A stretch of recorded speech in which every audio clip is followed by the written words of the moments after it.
page immediately. Like, It is like within searchable. seconds. Yeah. And being a web page, like Sherry just said, it's totally searchable in Google.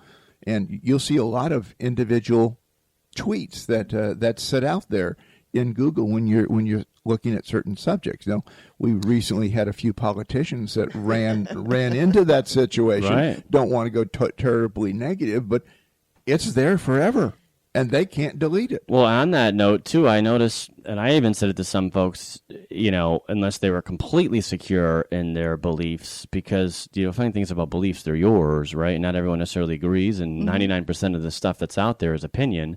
So, you can say almost anything, and there's going to be a different opinion from somebody out there.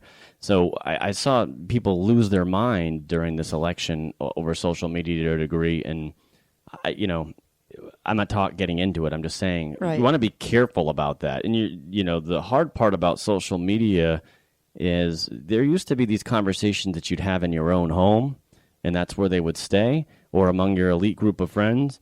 That's not what you're doing when you're in social media. You have to understand the purpose of it. These things that you say, you are responsible for your content. It's very easy because words are, used so often, so many times. I mean, I'm a talker, right? You probably can tell. I learned, with this evolution we're going through here, that you have to be pretty careful about what you say online. It's not the same as just saying something and apologizing, especially as you get further and further in your career or older in age. You're more responsible. You're always responsible for what comes out of your mouth. But like you guys are saying, this is something that will stay there. And someone could say, you think these things. I mean, that happened in our election, right? Well, you say this, but this is what you type. So, are you lying? Because you're saying this, but you typed this. Which one of them is true?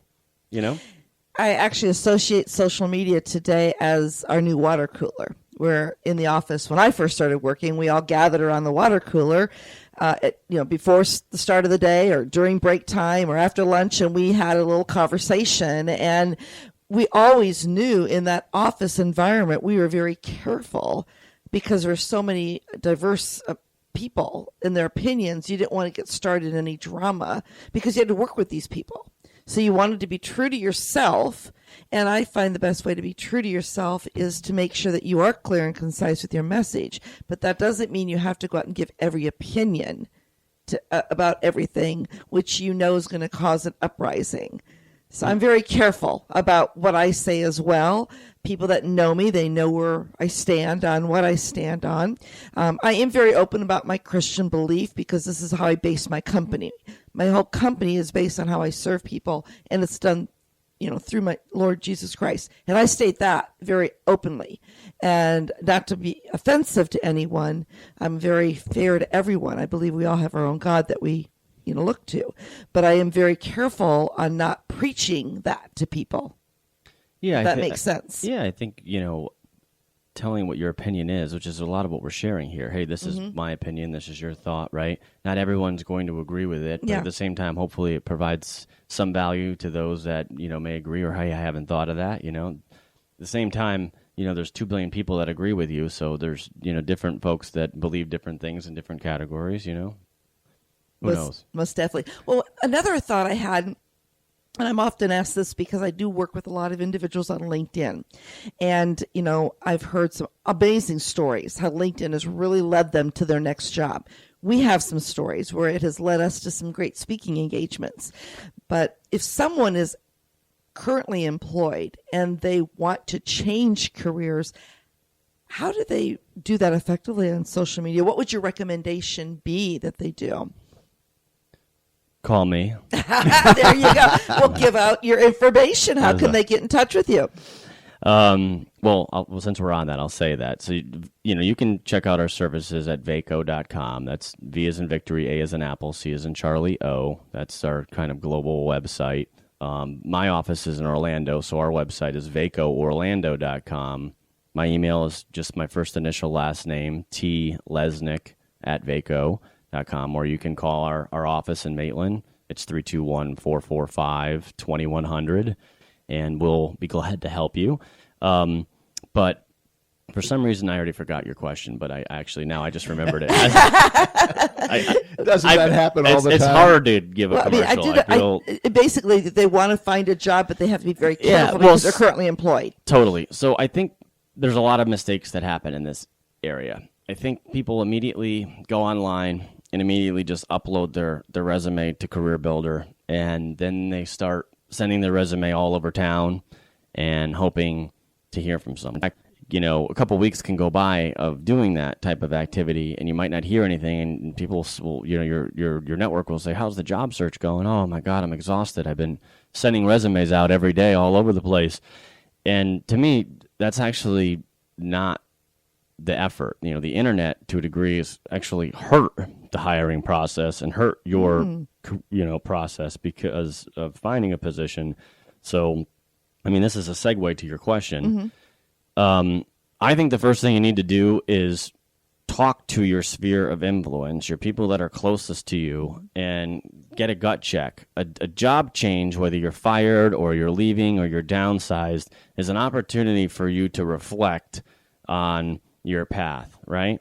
And so usually those closest to you can help you. And a lot of people aren't completely happy in their job. Even though employment is now low again, there's still a tremendous amount of people that are underemployed, and they're not doing what they really want to do and what they love. So one strategy I give folks to do is to write down the 10 things that they're best at, write down the 10 things that they would do if money was not an object, and then write down 10 things they would do if they won, say, $20 million in the lottery. The reason why those 3 lists are important is because if you can compile those lists together, they can help you find what you're really passionate about. So if you find something that came up, say you love cooking, right? And that's what you would do all day. And if you won, $20 million, maybe you'd start your own cookie show because, maybe you're afraid to go try out for a Top Chef or something, whatever. If you see that's a passion of yours, these are things that can help you lead to the industry or profession you're looking for. So I know I'm getting a little bit off your topic, but it's just a tool or an idea I wanted to give folks to use. The great tips. So then, garbage in is garbage out, or garbage out is garbage in. So if you just update your resume and paste your company's job description into your thing and throw your resume up as soon as possible, the results, you may not be getting the results that you want because you're not putting the time and energy and effort into changing that stuff. So if you can get with a firm like ours and a couple people, which, we place maybe 1 out of a dozen people we meet. So it's not like I'm going to guarantee we can place you or anything like that. It just helps to get professional advice when you're trying to take the next step of doing anything. So I think your own network is going to be a great place. I think really understanding who you are, self-awareness is huge, and, becoming even more important now.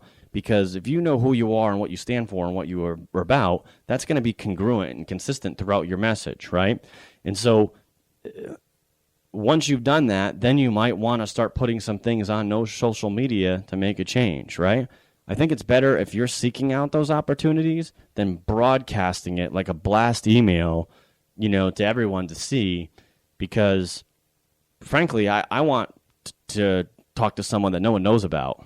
Right? Mm-hmm. And so if I can talk to you early enough, we have a lot more leverage for you and can give you a lot more options. If you've applied to 40 companies, well, I can't represent you to those 40 companies, just as an example. I don't mean to make this answer selfish. Where I'm trying to get at is you don't know where your next opportunity is going to come from, whether you're unemployed or not. So you want to start with your immediate group. You want to make sure that what you have is polished and put together well. I don't recommend spending $200, $300, $400, $500 in resume services, by the way, because just about every firm out there like mine will help you, give you advice for free.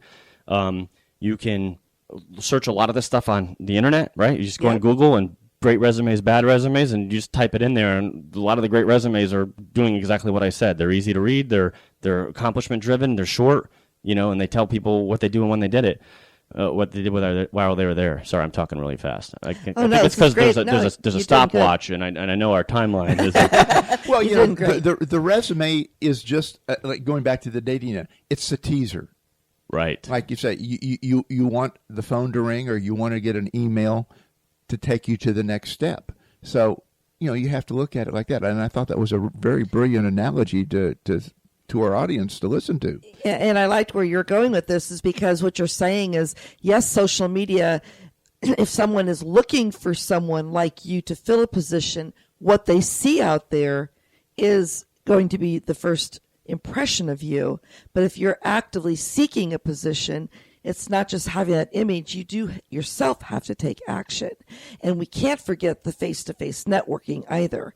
And so many people are so dependent on just sending those resumes or looking through the internet, they forget again that they're going to meet people that they face-to-face that will get to know them, and they could become great referral sources.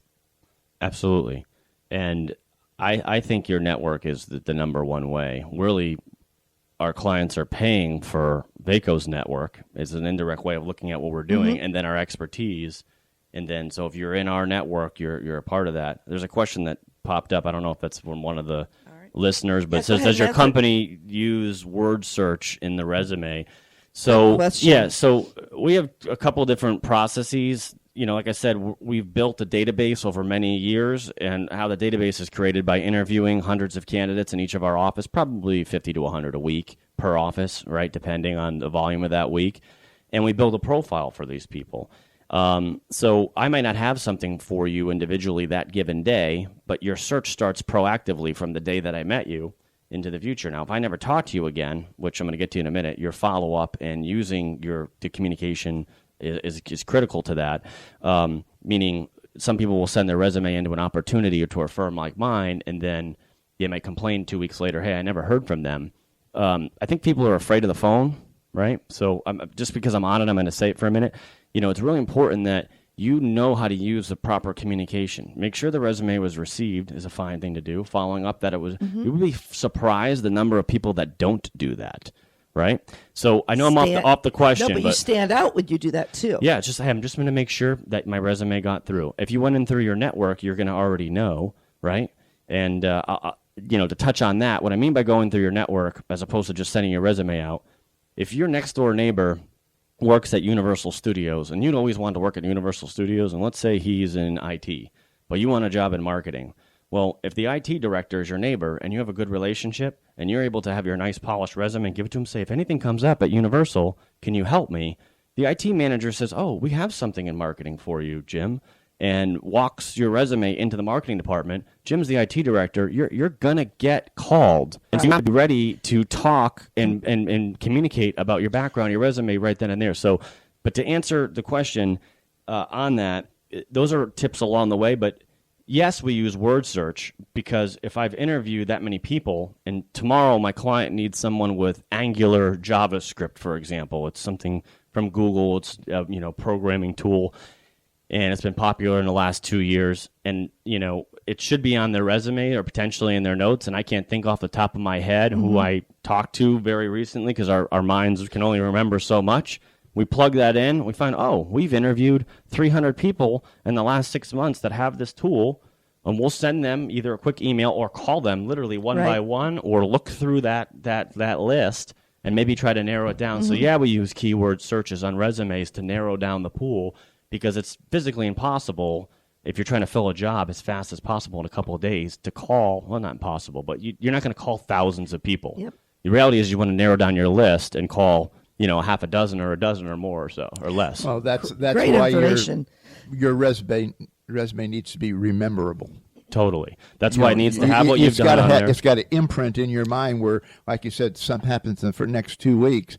Yeah, I got to find that. Well, everything you've been sharing this past, hour they're all tips and tricks and do's and don'ts without saying this is a tip, this is a trick, this is a do, this is a don't. So I'm so hoping our listeners are definitely taking some notes. If not, definitely go to talkradio.com and then click on the So Social Radio show later today, and the podcast of this show today will be there for you to listen again. And I highly recommend that you listen to it and share it with those that you know are actively seeking some positions out there. We want to make sure. And I have another question that came in. Should a resume be in Word or a PDF format? I think, both can apply. I prefer Word because I'm going to most likely recommend changes and then take your personal information off of there when I represent you. It allows me to make manipulations if I need to, because your good resume is idea. going to be tailored. I'm not going to take all day long to change your resume for you, but there might be some changes I need to make. To enhance it. Right.